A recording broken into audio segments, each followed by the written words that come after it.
So ayan mga tol, tapos na tayo kumain at pagpahinga na rin tayo. Kaya ngayon sisimulan na natin yung paglilinis ng motor natin. Unahin na natin dito. Tsaka sa cover natin na napakadumi. Tapos isusunod natin itong mga to. Yung gagamitin natin CVT cleaner ay itong Mototek. Nakalagay dito na safe siya sa mga rubbers. Safe for rubbers. Tsaka non-chlorinated siya. So, importante yan kasi maraming rubbers yung ating mga parts dito at ayaw natin siya masisira. Brush muna natin.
So ayan mga tol, i-assemble na ulit natin itong ating Pulley assembly, itong ating drive face. Pero lagyan muna natin ng grease, yung mga parts na dapat lagyan ng grease. Natin.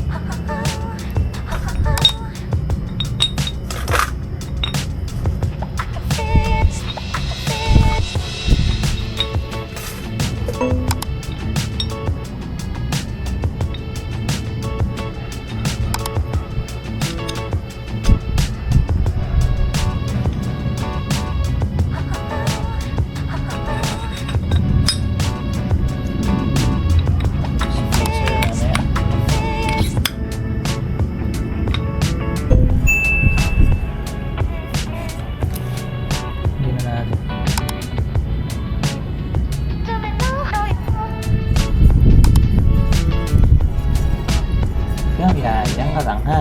Diyan ka lang.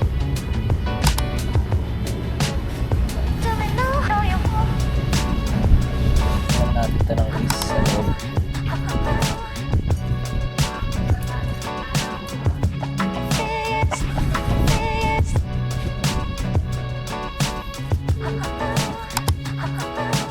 Pwede rin yung paint sa loob.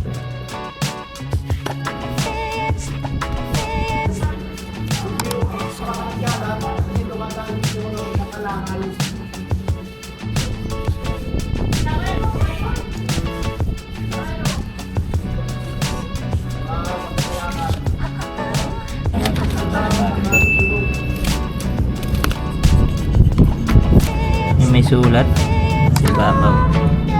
Kung walang sulat, nasa yan.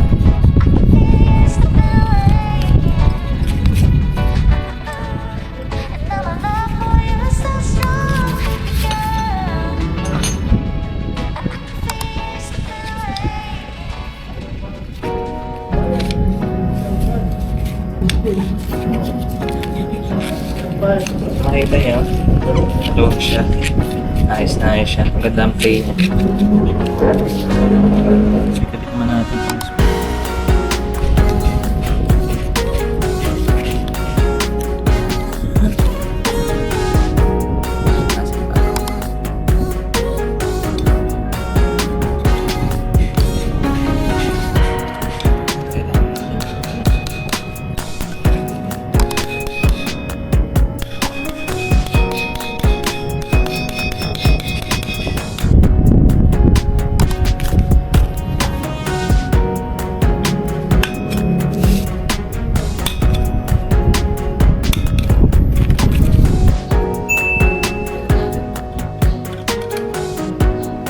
Flat part tsaka may rounded part.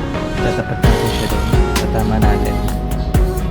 Ito yung flat na part, yung may part. Ito yung rounded. So yung flat na part ang nasa ibabaw. Siya dapat natin yan.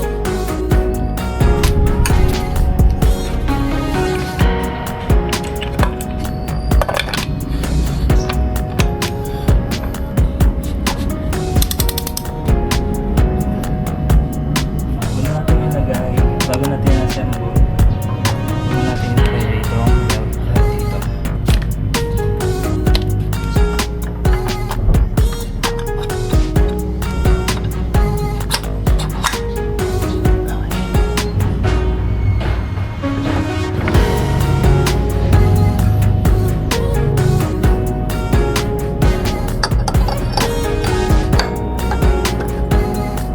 Huwag natin kalimutan yung washer.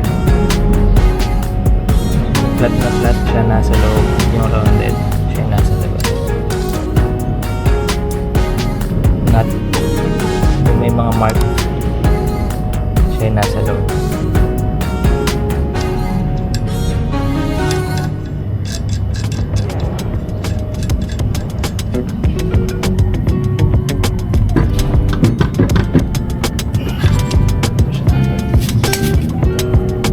Yan, balikin natin ito. Flat at yung curve ay nasa labas. Lahat. Yan, ito natin.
Itong pinla kailangan nakaganto siya, may nakalabas. mo siya. Tapos, depress niya to.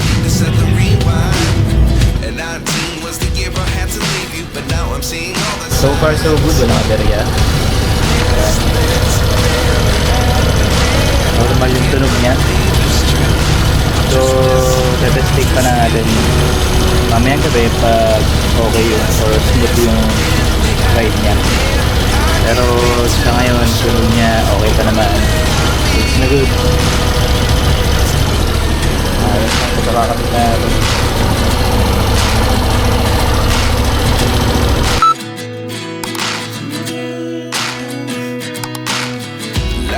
Come one in a dozen, the other 11 get something from nothing. I sit here looking for an answer. Maybe